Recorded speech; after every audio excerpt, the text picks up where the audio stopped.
What's up, everybody? Welcome back to another Fall Obsession podcast episode. My name is Sam, and I'm your show host over here at Fall Obsession. Thanks for tuning in. This week, my guest is a fellow show host and CarbonTV producer, Miss Kristy Titus. She is the host of the TV show Pursue the Wild, Wyld and Uncut podcast, and a newer show, Our Wyld Life. And she lives up there in Wyoming and is on the show to share a bunch of experiences from hunting up there, her hunting and outdoor industry journey, and talk a little bit about just having a show and having a podcast and the grind that comes with that. And this is right on the heels of another episode where I recorded with Kurt Geyer, the host of the Working Class Bowhunter podcast. So it wasn't planned that way to have two podcast show host on our show in consecutive weeks, but that's just kind of how it worked out and how it fell. And it was super awesome just to get to sit down with Kristy and get to know her, get to talk to her a little bit about her journey and her life in the hunting and outdoor world. But before we get to the episode, I won't wait any longer to hit up our sponsors and our partners real quick. Hoot Camo is the first one. They're our flagship sponsor for this podcast. The guys down here at Hoot have built a product and a brand that, in my opinion, is second to none. They do a great job making and building high-quality camo patterns and camouflage gear. I wore their gear last year in Colorado, in Texas, in a wide variety of environments and conditions, and I can honestly say that the gear held up and performed just absolutely phenomenally. To this day, there's still not a loose thread on any of my Hoot Camo gear, and I have put that stuff through the ringer. The pattern is extremely versatile and offers a lot in a lot of different environments. And we have some reviews on our YouTube channel and our pages and stuff about the gear if you're curious. But for the time being, you can go to hootcamo.com and check them out, see what all they got going on. And if you guys decide that you want to place an order or even just get some everyday wear if you're not going to get a full set of gear, you can use the code FallObsession15 at checkout, and that's going to save you guys some money. Definitely recommend you go check them out. If you look at their prices, you guys will see that to get into a good, high-quality set of camouflage, you're not going to be able to do it much more affordably than you can with Hoot Camo. So, Hoot Camo, go check them out. Another podcast partner is Ridge Rock Hunt Company. Derek and Lacey over there in Mississippi, they book hunts with vetted and trusted outfitters across the country. Derek has a large network of guys that he himself would hunt with. He wouldn't be affiliated with them if he wouldn't. So if you're looking to book that next hunt, that once-in-a-lifetime experience, or maybe just something different for this year, give Derek a call. He'll work with you on all the details and find something that works for your wants and your needs. Ridge Rock Hunt Company. Derek Eves is the man. Go check them out. The Outdoor Call Radio app is another podcast partner. Outdoors Dan from Respect the Game TV. He created an app for hunters and outdoorsmen that you guys can download on any device where you can stream outdoor shows and podcasts on a loop every single day. You will catch Fall Obsession podcast playing on that loop on Mondays, the same day as our new publications, as well as tons of other hunting shows and podcasts that we all know and love. So go download the Outdoor Call Radio app today. It is free. You can start streaming immediately, and be sure that you follow Outdoors Dan on social media, especially Facebook. He does a couple of live radio broadcasts at local Midwest stations every week. And even if you're not local to those stations, you can still catch those live broadcasts on his Facebook Live. He shares them on there. So be sure that you guys go download the Outdoor Call Radio app and go follow Outdoors Dan on social media. Finally, I want to thank you guys again for listening to another Fall Obsession podcast. If you guys are not following us over here at Fall Obsession already, please go do so. We are on all major social media platforms, as well as Go Wild, which is a censorship-free little tongue twister there, censorship-free social media platform. You can catch all of our content on fallobsession.com. Everything filters through there, and it links to everything. And stream our hunting shows and our podcast on CarbonTV as well. Not just our podcast, but Texas Dirt, Midwest Mindset, Couch Chats. Those are all shows that are streaming on there. And be sure that you check out Kristy's show as well, Pursue the Wyld. She's on Carbon TV also. And finally, if you guys by any chance are affiliated with your own hunting and outdoor brand or organization that you represent, and you think you might be interested in affiliating yourself with our podcast and promoting your brand through this segment, you guys are more than welcome to reach out to us. Go to fallobsession.com/podcast. There's a form on there that you guys can fill out. That'll put you in touch with us. We'll talk details and get you squared away. All right, with that, I'm done rambling, and we're heading over to our conversation with Kristy Titus from Pursue the Wyld and Wyld and Uncut podcast. You guys are listening to another Fall Obsession podcast. Oh, you got her, dude. She's down. Let's go. Dude, I just shot a deer of a lifetime. Freaking smoked him. One with nature, and if you're a believer, one with God. Definitely gets your heart pumping. Boy, you are in trouble.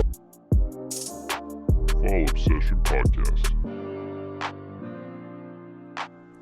What's up, everybody? Welcome back to another Fall Obsession Podcast episode. My name is Sam. I'm your show host, and I am joined this week by another podcast host herself.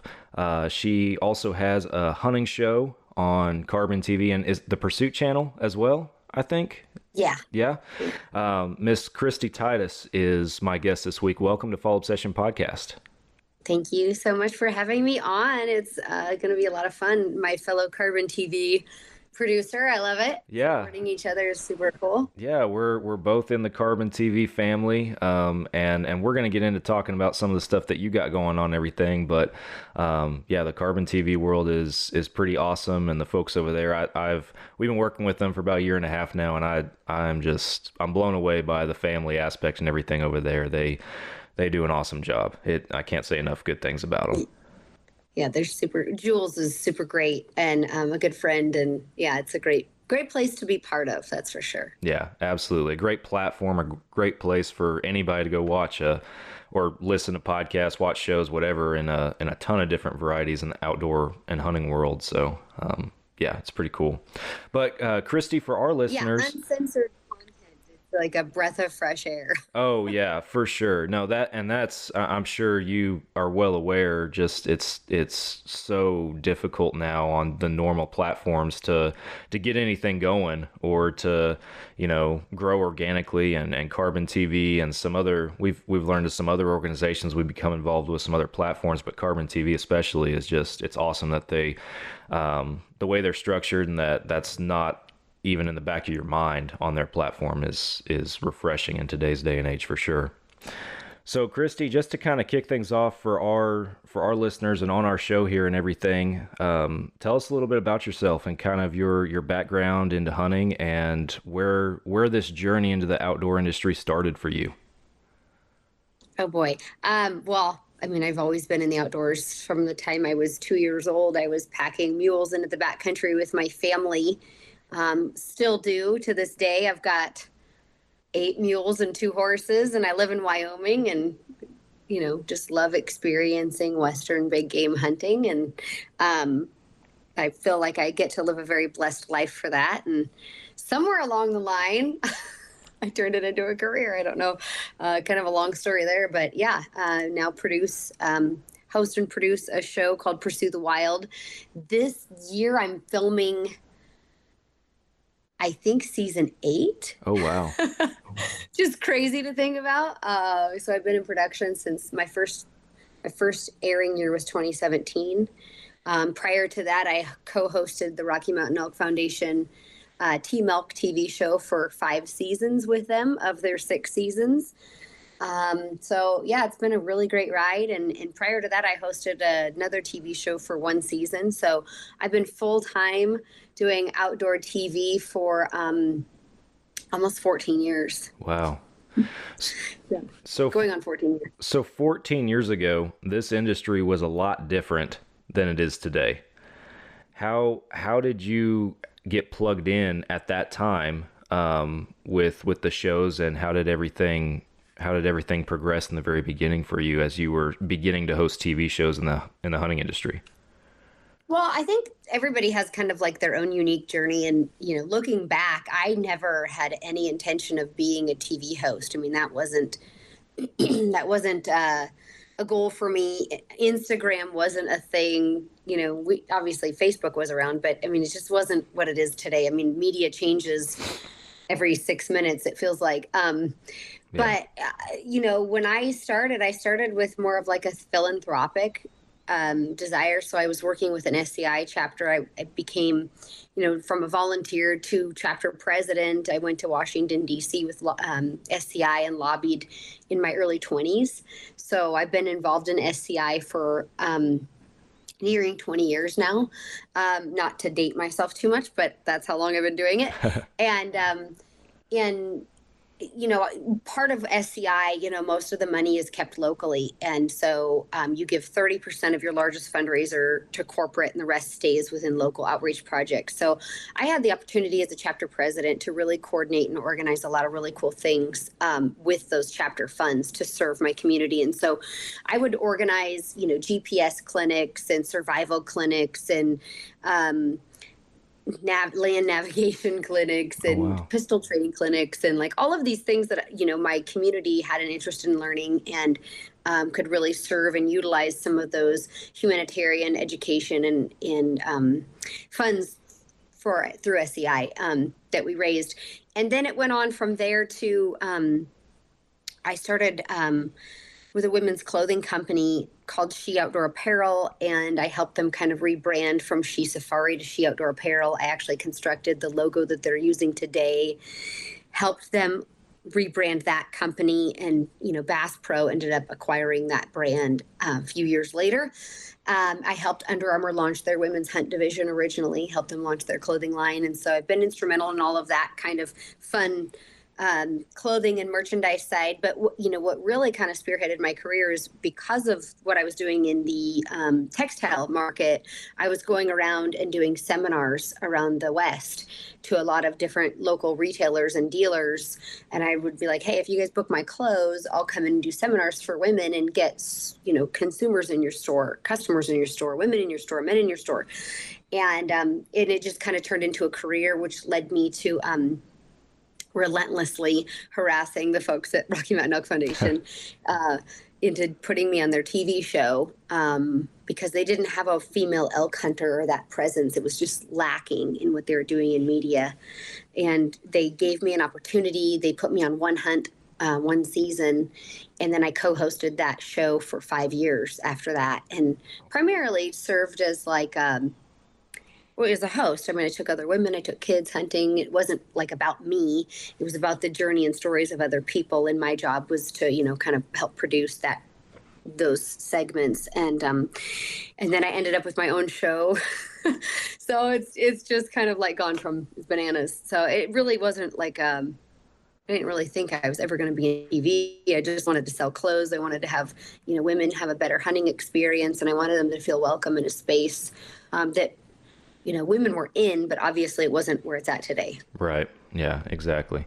So what have been some of since you transitioned into having your own show, what have been some of the big learning curves or the big hurdles that you've had to overcome in, now being not just somebody on a show, but it's yours? Well, I don't know. I guess I really haven't had any learning curves.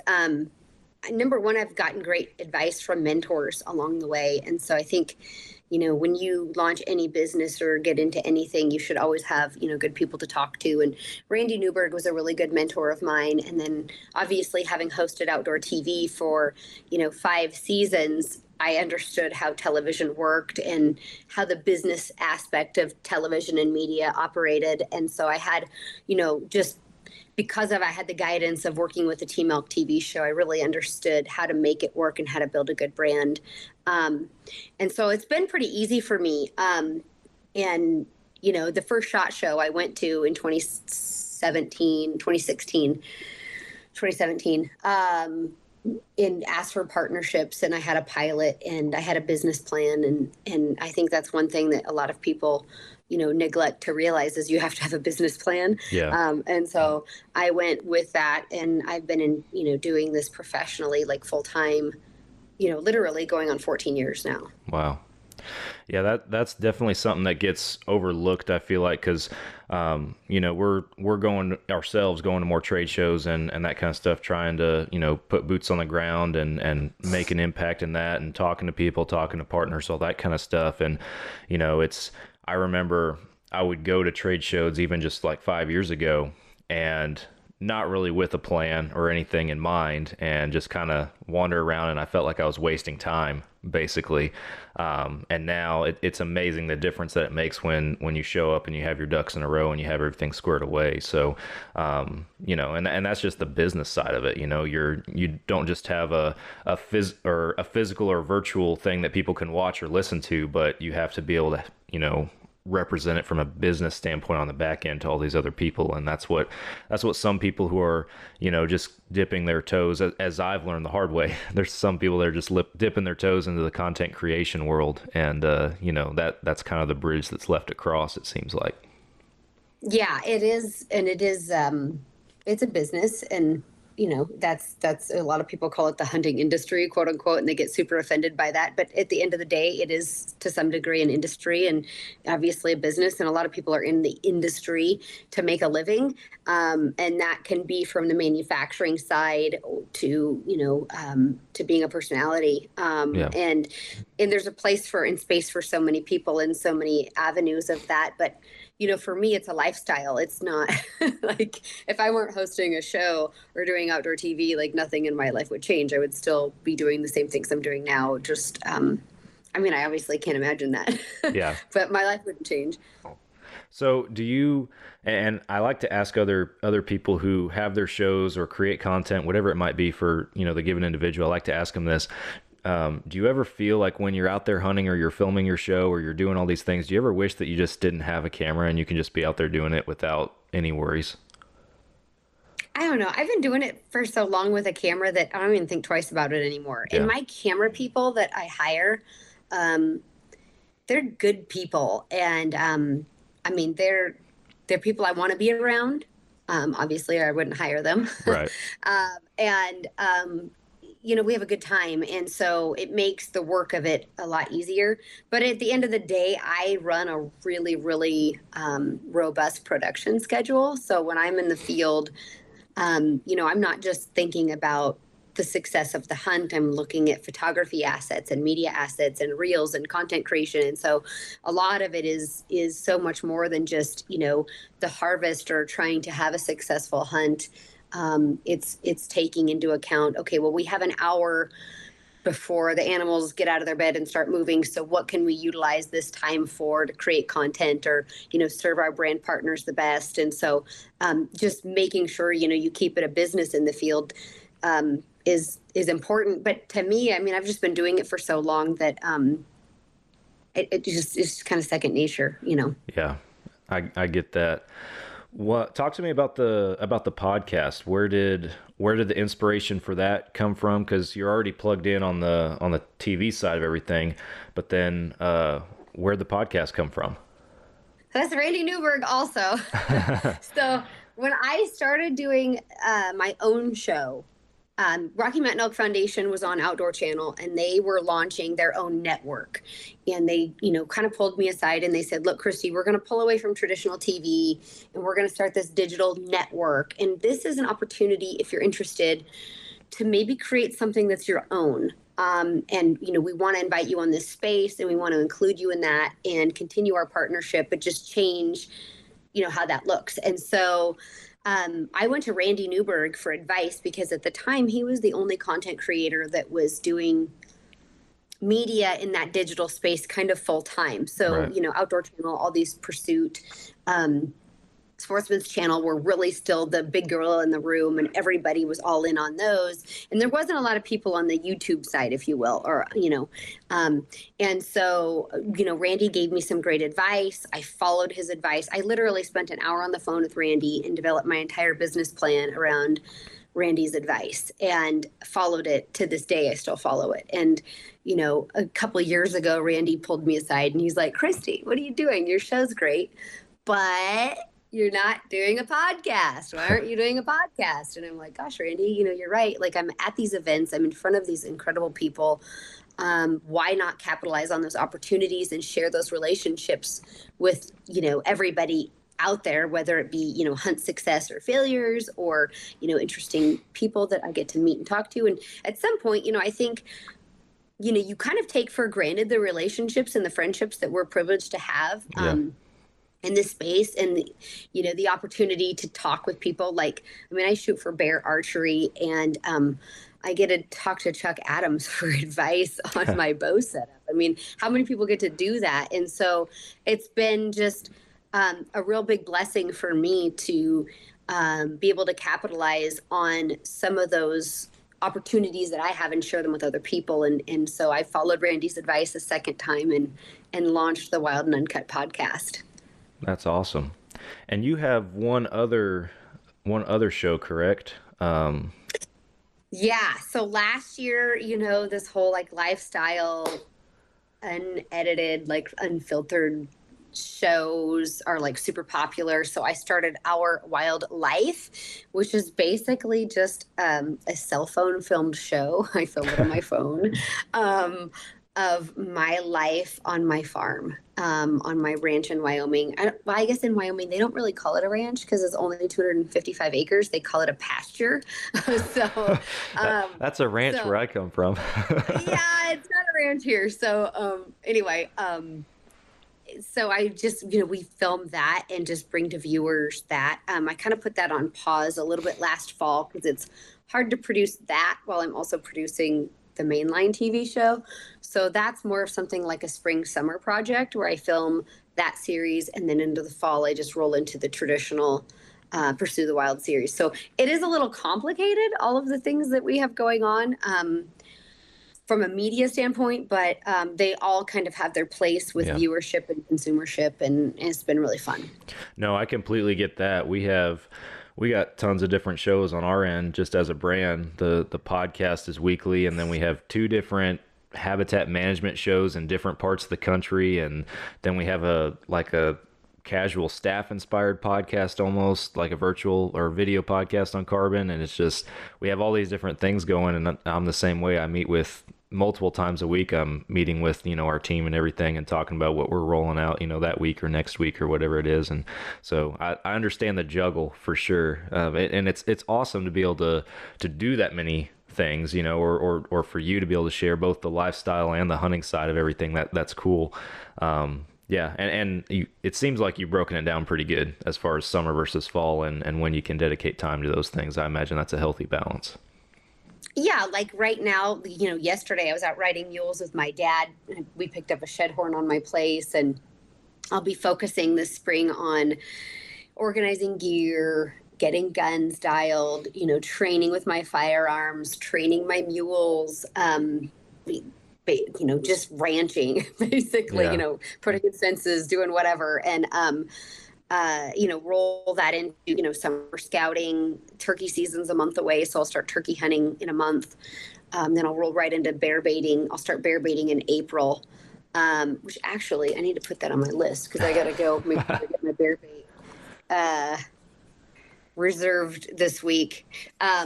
So yeah, going into bear baiting, and then from there, it just, kind of rolls out. Yeah. So as a Wyoming resident, what kind of resident hunting opportunities do y'all have? Because to be honest, I'm not well acquainted with anybody who lives in Wyoming. I know the very minimum about just, from the non-resident side of everything, but what's it like being a resident and all the hunting opportunities Wyoming has? Well, Wyoming is so windy, so nobody would ever want to move here. So as a resident, I think Wyoming is the best state in the United States to live for hunting opportunity, which is why I live here. Plus, it's a lot of very remote terrain, and Wyoming is really kind of culturalistic, where they really want to preserve the heritage of that backcountry hunter and that legacy type of hunting. So it's very friendly for, mules and horses. And so with me having been raised with mules and horses and packing into the backcountry, like being in Wyoming is just a big win for me, because it's easy I can pack in 15 miles in 4.5 hours when somebody else is going to like die trying to go into some of the places I'm going into on foot, and I can go in and out I have this shuttle or the ultimate in 4-wheel, make it just so easy for me. I've got a great string of animals. So that's one of the great things for me. But, looking at it, we have a fantastic spring turkey season. We have beautiful Merriam's turkeys here. We have spring black bear hunting, which the fantastic thing about spring black bear in Wyoming is we get the opportunity to bait. And, my former state, you could not bait bears. So they were all spot and stock. So here we have this fantastic opportunity to bait bears, really selectively harvest those animals. And I can get that tag every year. So those are 2 spring opportunities. I roll into antelope season in August for archery, and I can get an antelope tag every year as a resident in Wyoming. I get a general deer tag as a resident in Wyoming. If I don't fill those tags archery season, any of the species, antelope, elk, or mule deer, then I can roll those into rifle season. And my mule deer tag is also good for whitetail. It's just considered a general deer tag. Yeah.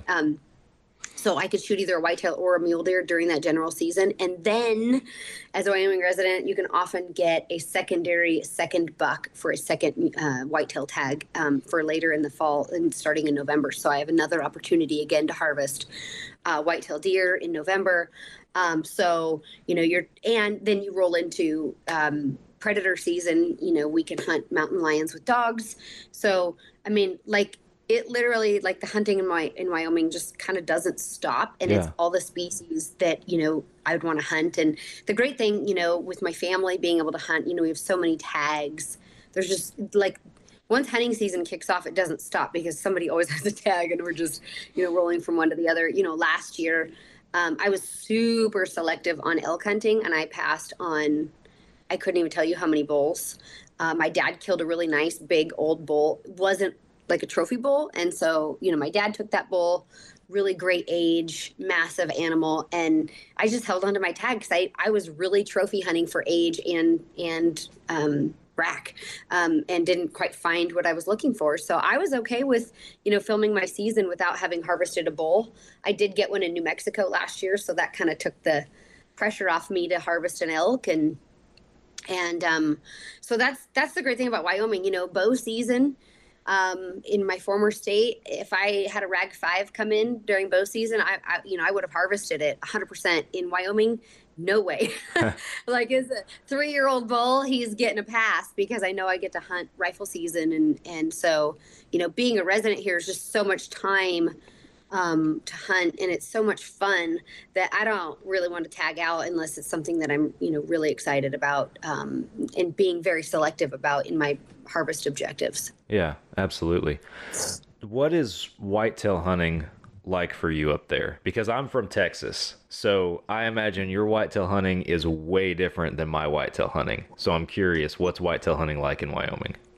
Well, we can't bait here, so that, makes things more challenging. Not in 2022, I harvested a whitetail buck. My husband and I both harvested whitetail bucks on public land. This year, we couldn't find a whitetail buck on public land. Like, it was just, the public land with the whitetail habitat is really limited in Wyoming because we just don't have a lot of great whitetail habitat on public ground. So whitetail is really tough on public. So like this year I booked with an outfitter, and I'll hunt whitetail with an outfitter this year just because you really need to have private access for that. It's a lot harder. That DIY hunting, in 2022, we got really lucky, like really lucky. We had a hot doe, and there was like a 10-acre stretch of woods with river bottom that was on public. And this hot doe brought in these 2 bucks, and 2 days in a row we harvested. And if it weren't for that doe, I don't think it would have happened, but we just didn't have that luck in 2023. So 2023, we both hunted private land. My husband found a buddy whose aunt had land, and I went with an outfitter. So, it's just, it's whitetail's really tough in Wyoming. Yeah. Yeah. Well, at least where we live. I'm a Southern guy, so I'm getting into the whole Western hunting everything the past few years. I've been to Montana a couple times on a pronghorn hunt. And then this last year I got to hunt eastern flatland Colorado. I had a mule deer tag. My buddy that was in camp, he had a whitetail tag. So I learned very quickly the difference in the grind between whitetail hunting and I'm speaking for, eastern Colorado, but that in flat country basically, opposed to what I'm used to down here and what he was used to being from the Midwest. So I'm playing all those whitetail hunting moments back in my head from last year, hearing you talk about it. I can only imagine how challenging it is on public ground up there. So Yeah, if it weren't a habitat scarcity, the whitetail would be a lot easier. It's just a lot of the habitat where the whitetail are is privately held. Yeah. It's just part of it, and that's okay. Once in a while you have a shot at getting one on public, and I'm not saying it doesn't happen, because it does happen. It's just really hard, and you have to be dedicated, and you have to check those small pieces of habitat like daily. And you're probably not the only one checking either. You have competition, and so it's a little more challenging for sure. Yeah, absolutely. No, I get that. What about so talk to me about your animals, your mules, because I guess you do pack trips with them and everything, and how's all that working for you? Well, I mean, I've been doing it since I was a little girl. My first pack trips, I was 2 years old. So, wow. I'm not really sure what you're asking. I guess so. Again, I'm coming from a very novice standpoint to stuff like that. I've never been on a backpacking or a horseback hunt like that. I actually have the opportunity to go on my first one this upcoming season, but I'm just curious about it. Like, what's it like? What are the do's and don'ts? What are the things that could make or break a trip in that sense? Oh boy, there's so many things. Lifelong knowledge to try to regurgitate. What's it like? It's awesome. So it is, and I love packing with my mules. And I mean, obviously I have 10 horses and mules, but it is a lot of work, so when I do a DIY trip, just to kind of keep it in perspective, I don't have an outfitter packing my manis for me and right. loading my gear and weighing my packs, and I have to do all of that, or the people I'm with do it with me, like my dad or my husband or my cameraman. He's a really good hand. So you wake up, you brush out mules, and you put saddles on them, and it's a lot of time loading their gear, caring for them, making sure all of their loads are balanced, making sure cinches are tight, making sure bridgeons are tight, so you don't roll pack saddles, so that you don't have pack saddles slide too much, so that you don't have riding saddles slide, and then it's just watching them all day long, and it's almost like when you're on a pack trip, my main concern is I never take my eyes off my animals. So it's really hard. I mean, I do obviously get to look at the landscape because they're walking, and so you're not looking at where you're stepping necessarily, but also when you're responsible for that many lives and that much gear and equipment, you're always looking for things that could possibly go wrong. So, if you're going down a steep decline and your pack string, your lead ropes are too long, you can have things like, legs step through the lead ropes, and then you can have wrecks and accidents. And so you're always checking and double checking gear, making sure your loads are tight. And so it's constant. It's I wouldn't call it a worry all day long, but you're constantly all day long. Okay, is this saddle tight? Is this, is this hitch tight? Is my lead ropes short enough? Are they long enough? Are these two personalities of animals, do they jive together? Do we need to split these two up? And, they all have kind of their own little personalities. We've got one that likes to kick the crap out of the other mules, so he goes on the end.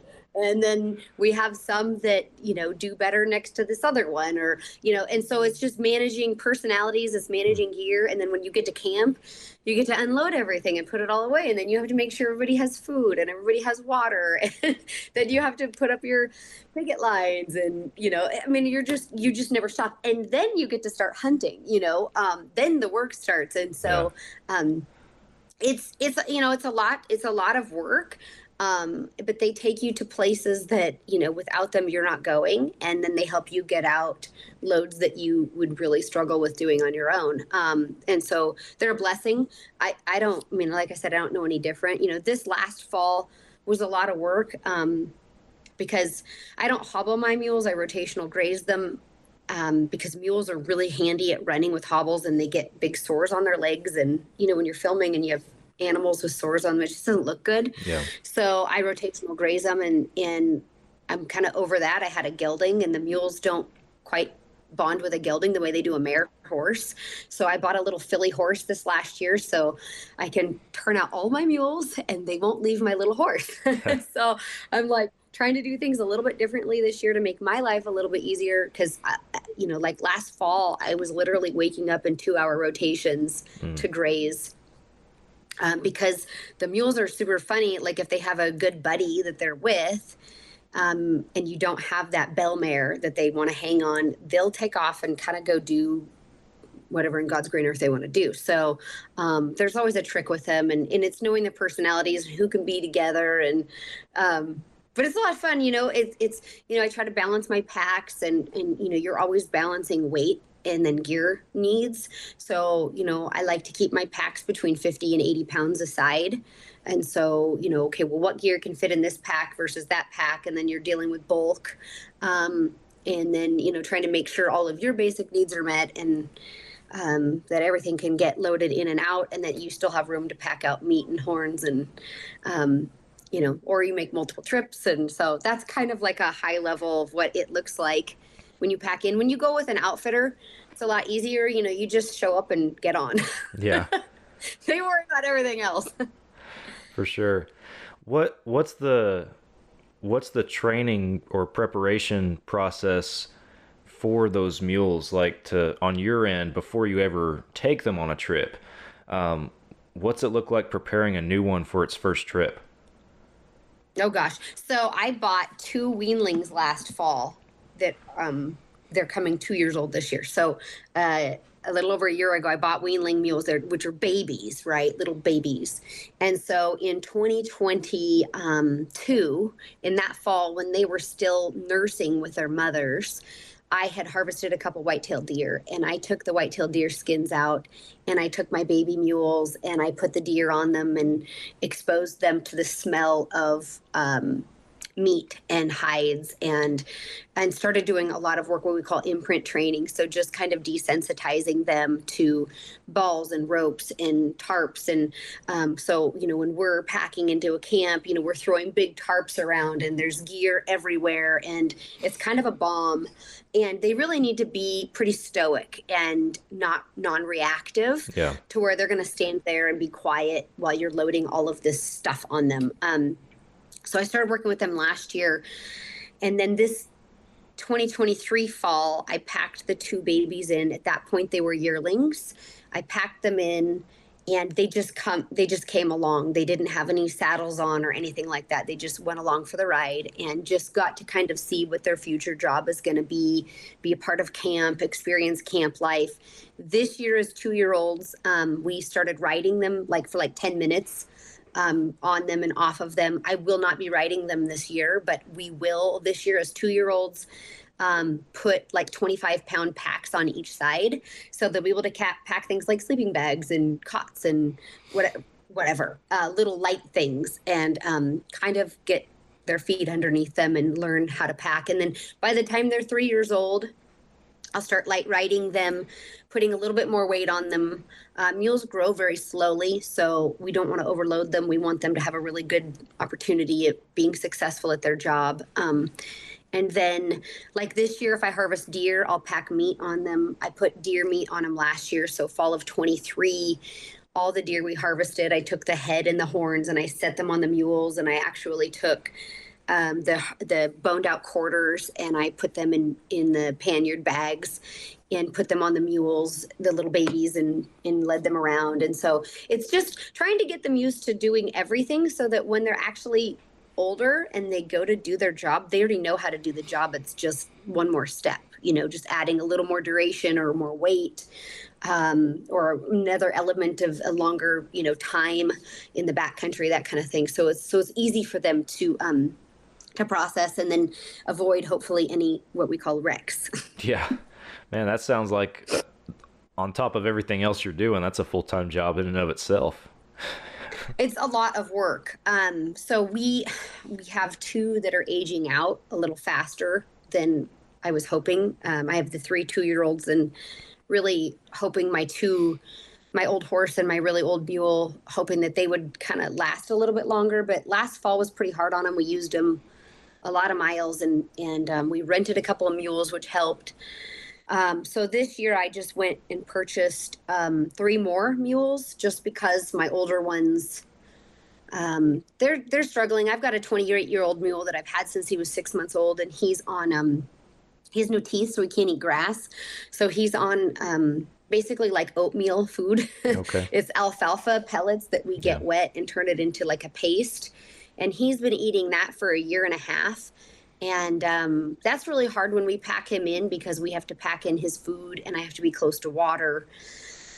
And it's just a whole nother, kind of element. So, managing their health and managing, all of these things is something you're constantly, back there working on, and, trying to prevent illness or injury. And so, yeah, I mean, it's a lot. So I have a lot of animals now that we can rotate jobs, some jobs that are going to be easier, I'll be able to put my younger mules to do. And then those harder jobs that require more experience, I'll bust out those old guys and say, okay, I need my veteran crew. If I'm packed in 15 miles and I've got a bull elk down, I want my veterans on those trips. But if I'm packed in 5 miles and I'm packing out a little old deer, that's something that's a little better maybe for the babies. And so I can rotate heads out, if you will, and pick my little animal partners for the jobs we're doing. Gotcha. Yeah, that makes sense. So what's a typical, as far as how long you're out, what's a typical backpacking backcountry trip like that look like? We don't usually spend less than a week when we pack in. I mean, usually we go in for a week, especially when we're filming episodes. As in outdoor TV, you need a minimum of 3 days, and 5 days is usually about the sweet spot. So, if we're going to pack in, we're going to hunt usually 5 days minimum, maybe 6 or 7. And it just depends. But that's kind of the rough. I mean, if you're packing in 15 miles, you want to stay some time, because, you've got a good time investment getting in as well. Yeah, absolutely. For sure. So out of all of the hunting opportunities that Wyoming has to offer, what's your favorite? Oh, well, I don't know. I love elk hunting. So Yeah. That's it for me. Elk hunting is, there's not much that beats elk hunting. I mean, there's people that are sick for mule deer or whatever. I'm not. I'm an elk hunter, and so yeah, that's it for me. Like, that's the iconic species of life, is hunting elk. Yeah. Bow or rifle, both? Both. But I love bow hunting elk just because I like calling elk. So I've been on the Rocky Mountain Hunting Calls pro staff since I was in my early 20s. And, last year, I don't even know how many bulls I called in. It was an awesome season. My dad passed. My dad missed. My husband passed. My husband missed. I passed. And we got no elk last year. Oh, bow man. season. We had a great season. It was a heck of a season. Had tons of fun. But that's also the beauty of Wyoming. Like, even if we don't get one bow season, we can come back and hunt rifle. And so we get to have those experiences calling elk and hunting elk and being picky. If we don't have something we want to notch our tag on, we just keep hunting and have a good time. Yeah, absolutely.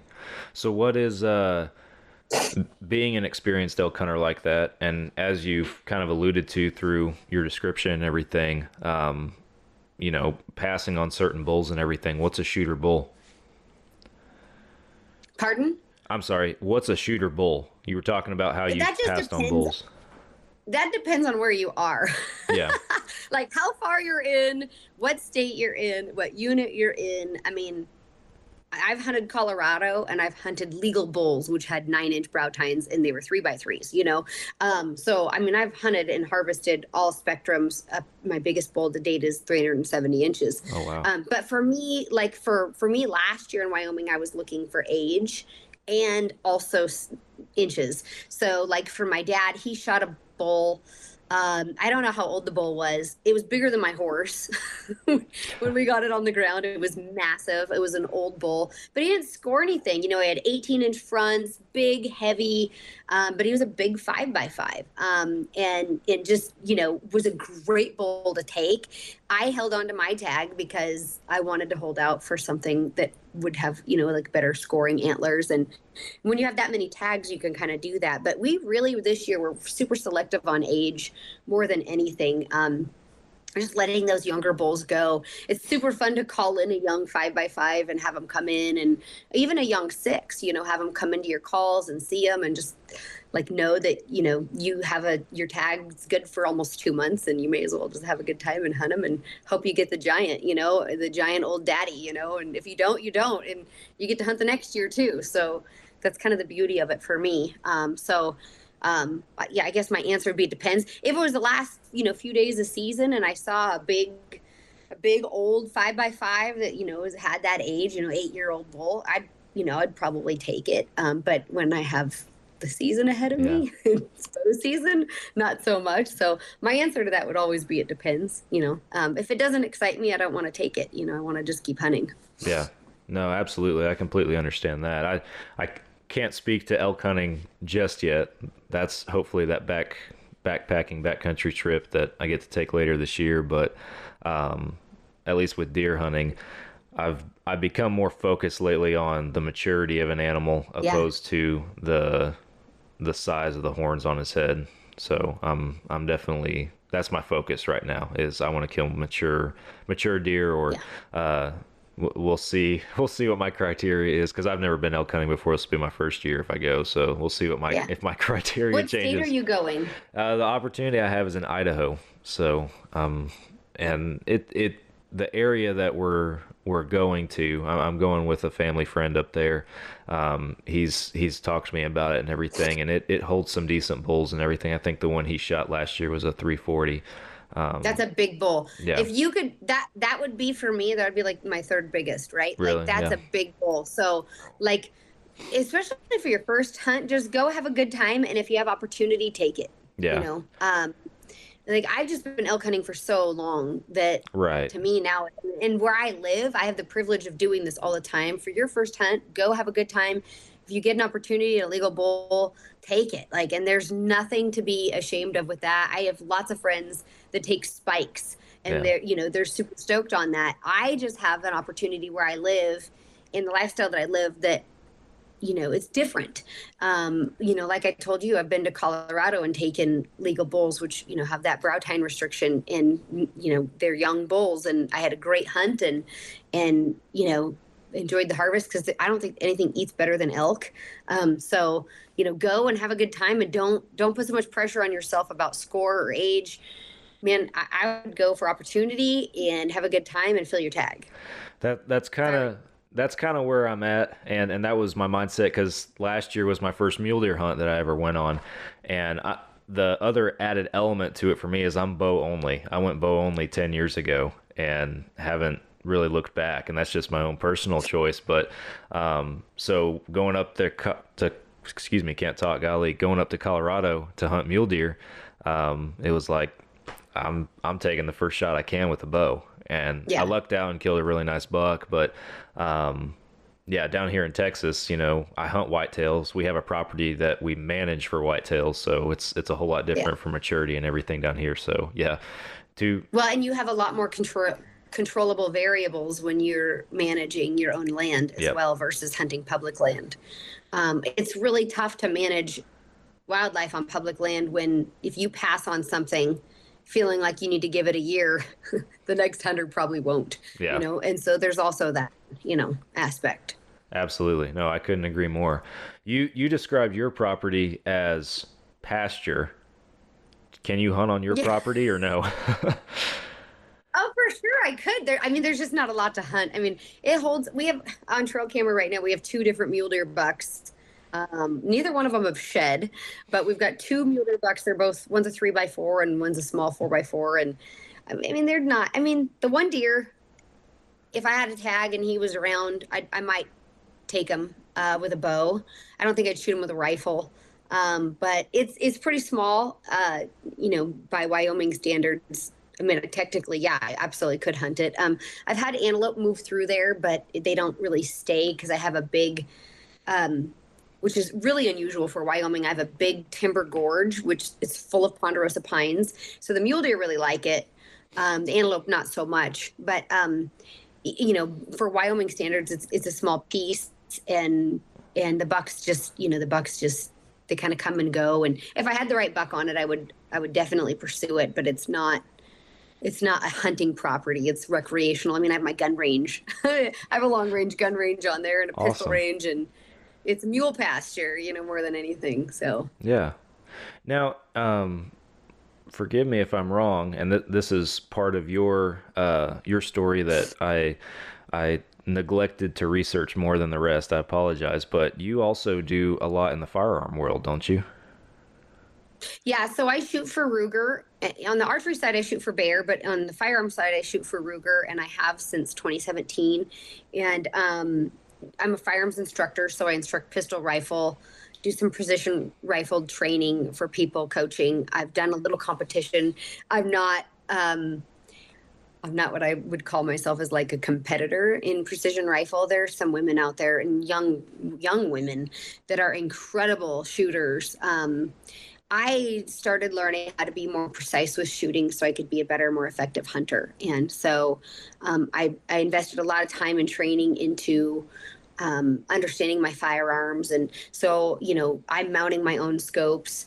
I'm getting my own data. I'm creating my own ballistic charts. I mean, I'm doing all of my own stuff. I'm truing my own trajectories at distance, and I'm, recalibrating information into my ballistic calculator as needed based on those hits or misses. And so I've learned how to do all of that because I feel like, you should never stop learning.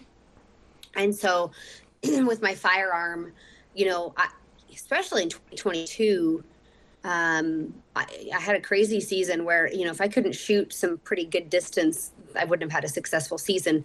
Last year was a very humbling season for me. It's the first season since I've been producing my show that I've actually missed. And so that was a little humbling. I didn't train as much as I should have last year.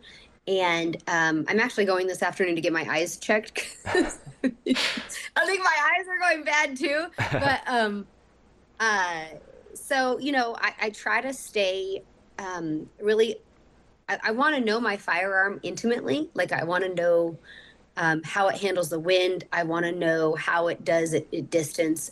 So, if I'm shooting a shorter barrel Ruger American, how does that hold up compared to, a longer barrel, like a 24-inch barrel rifle, like am I shooting a 6.5 Creedmoor versus 7 PRC? What is the difference in those in the wind? And, what's my velocity differences? And, a tenth or two, because I'm shooting mills, that can make or break a hunt for me. And so I really try to learn as much as I can, to be as proficient as I can, so that if things go wrong, I know I've done everything I can to be my best. Prior to last year, I would say, I was batting 100% with a rifle. Last year, like I said, was a little humbling, and I did swing and a miss, and but it happens, and it just goes to show you that Mother Nature is always unpredictable, and living and hunting within your limitations and within your equipment limitations and conditional limitations is really important. And so I train so that I know better what those limitations are. So when I'm hunting, I don't miss. Yeah. Although it does happen. No, I relate 100%. And I was, when you first mentioned it, I know you went into a little more detail there at the end, but when you first mentioned it, I was going to ask you about it, just because I'm, like I said, bow only. So in the archery world, I have the same principles that I apply. Like I am very meticulous with my stuff, and I want to eliminate any room for error that I possibly can. And then last year, 2 weeks before my mule deer hunt, I miss a whitetail in Texas. And it like, in my mind, I shouldn't have missed the shot. I knew the second that I squeezed the trigger that my arrow was wrong, and I knew that I messed up. And you put it well, humbling for sure. It's very humbling. You put a lot of work into something, and not to make it sound like you feel like you're invincible, because no one is, and you shouldn't feel that way in my opinion. But taking the shot should be the easiest part of what we do. Yes, 100%. It should be the easiest part. Like getting there, going through the work, that's the hard part. Taking the shot should be the easiest part of what we do. Yeah.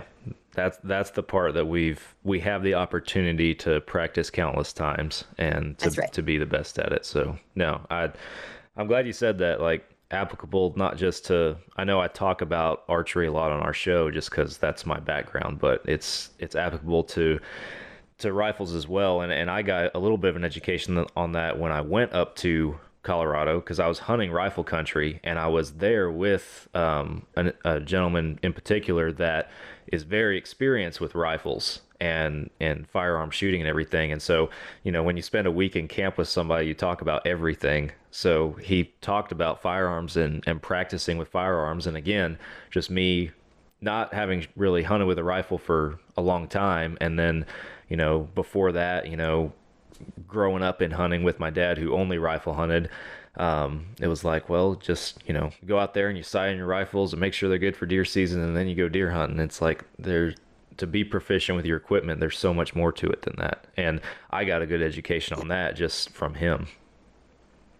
Yeah, and there's a lot of great leagues out there, like the National Rifle League's got a really good league. They do the NRL Hunter Series, and that's where you go to a stage and they give you a right and a left lateral limit, and they tell you how many targets, and you have to find them, range estimate them, build your shooting position, and shoot your 10 rounds.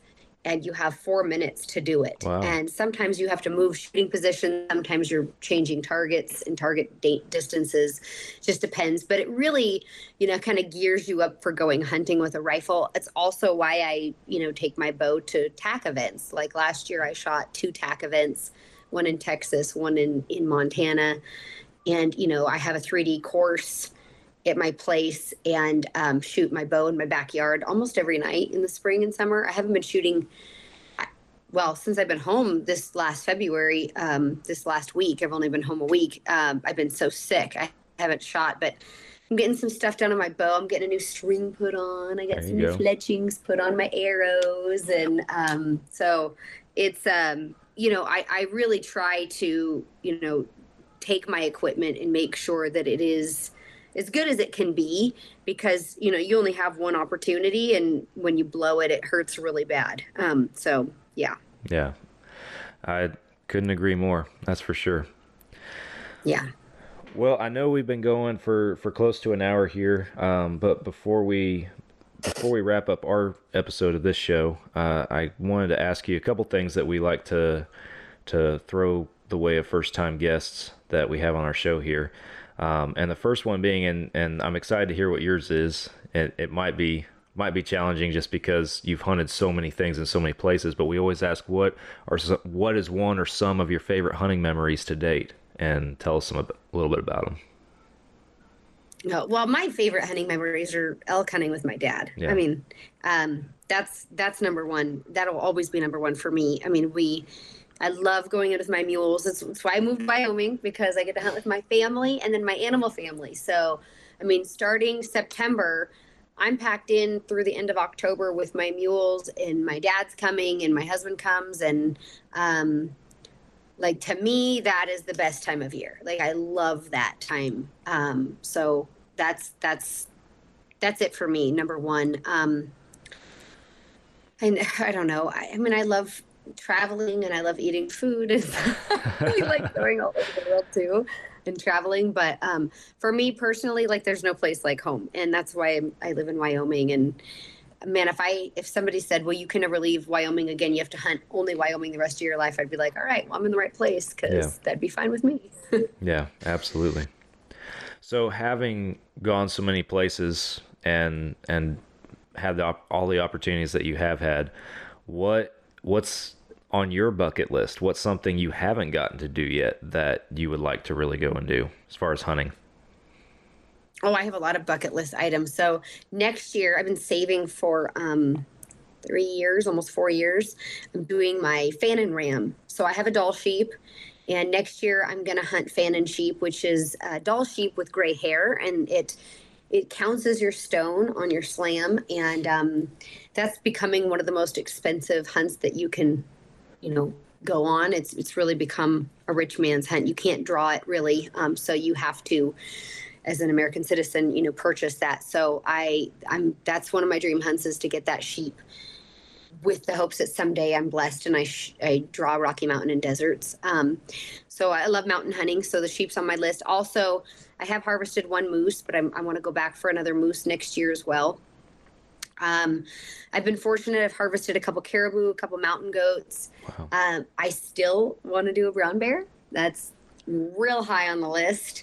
And then some other species that really fascinate me. I would really love to do some of the big five. So, my Cape buffalo.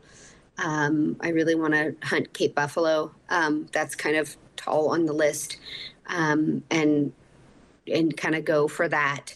But that goes more with also the culture and the location. So I want to do Mozambique, which would be more of like a free range. It is a free range. It'd be more of it's a wilderness hunt. Yeah. So not that South African high fence, but more of that free range.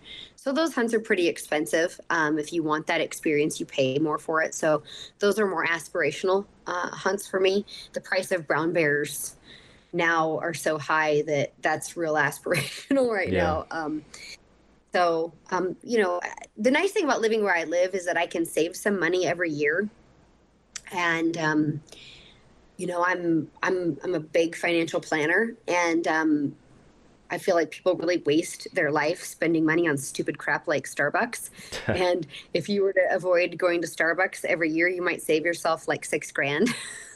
So No joke. I find little ways to chip away at my budget and my lifestyle, or make sacrifices that I can put that money away and, in 2 or 3 years, save money for maybe 4 years. Like with my sheep, has been a 4-year savings to do that hunt.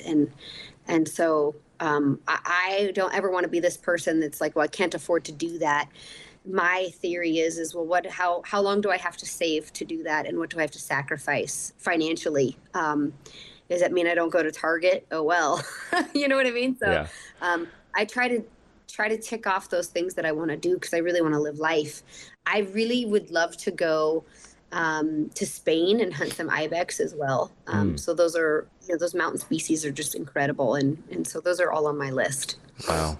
Yeah, that's awesome. And you have it sounds like a realistic outlook on, if you are going to be able to obtain it, how to do it, which is awesome. For some it's no more than a dream, and nothing wrong. It doesn't have to be. Doesn't have to be. Exactly. It doesn't have to be, and nothing wrong with it just being a dream, but doesn't have to be. And you just have to be, well, what are you willing to give up? What are you willing to give up? And then, you're that guy that buys an energy drink every morning, and you save that $3.50 every day. Plus, if you're chewing Copenhagen or whatever other crap you put in your body, or instead of, stop drinking alcohol for a year and see how much money you save, and all this stuff, right? Like, you can save money in so many ways to actualize your dreams. The only one that tells you can't is yourself, and you're lying to yourself. Yeah. So you just have to figure out what you have to do, what you have to sacrifice, where you have to work more. Maybe you have to get a second job.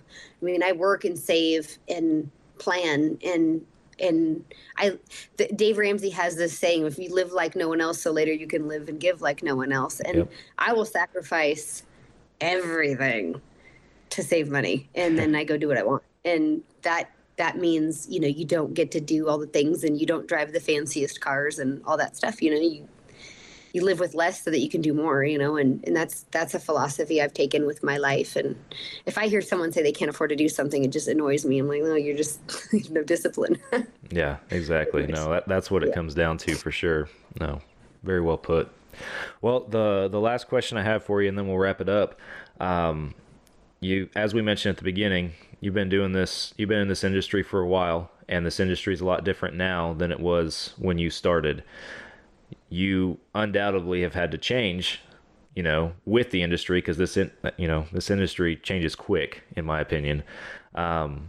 What is your advice for somebody who is wanting to get into it, who is wanting to pave their way into the outdoor industry, whether that's being on a show, having a podcast, whatever it might be?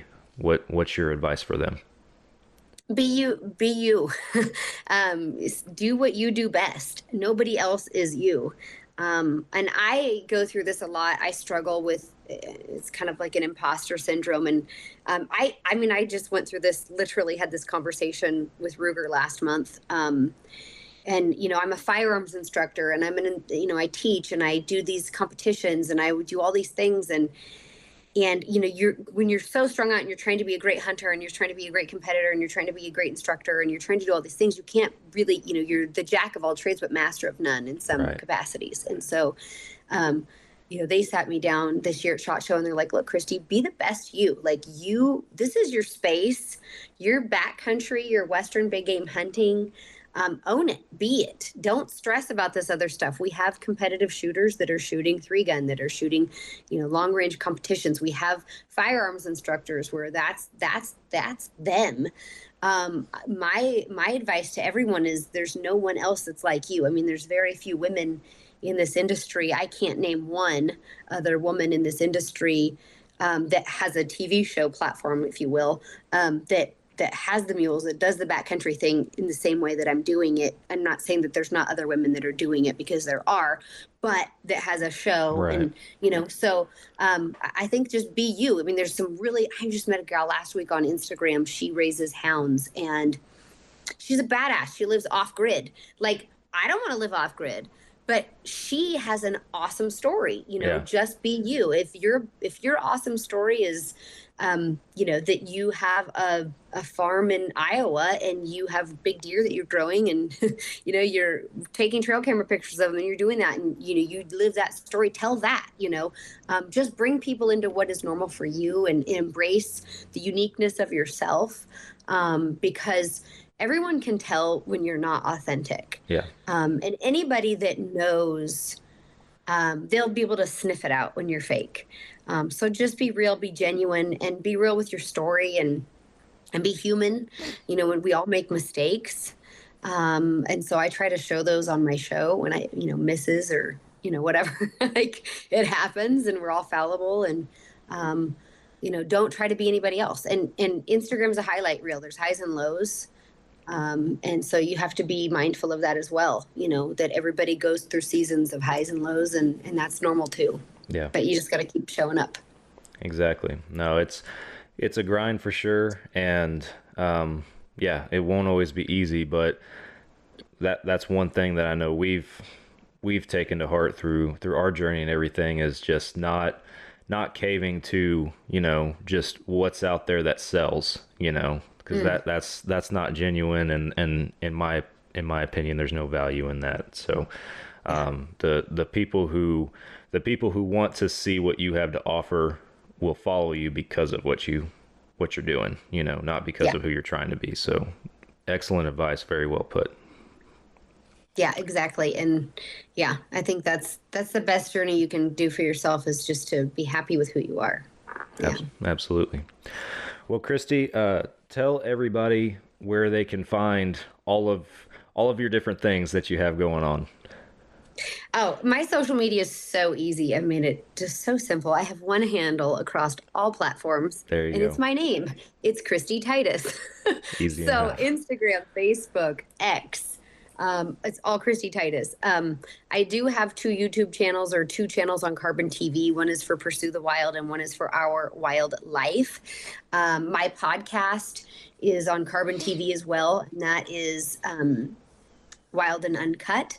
But that also streams everywhere else you would stream, like an audio-only podcast. It is available in video, so I film my podcast live on location.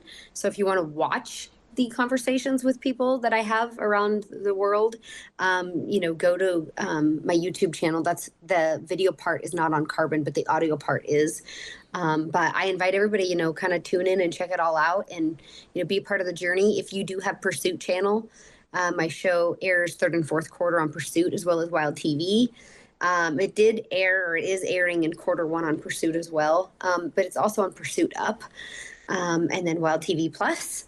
So it's kind of like all over the place. Yeah. I also air and stream on X, which used to be Twitter, Facebook.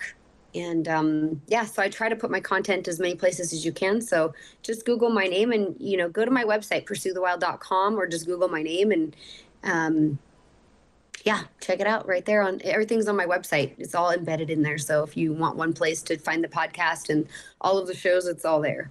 Awesome. Yeah, easy enough. Well, thank you again for joining us on Fall Obsession podcast, and sharing your story with us. We appreciate it.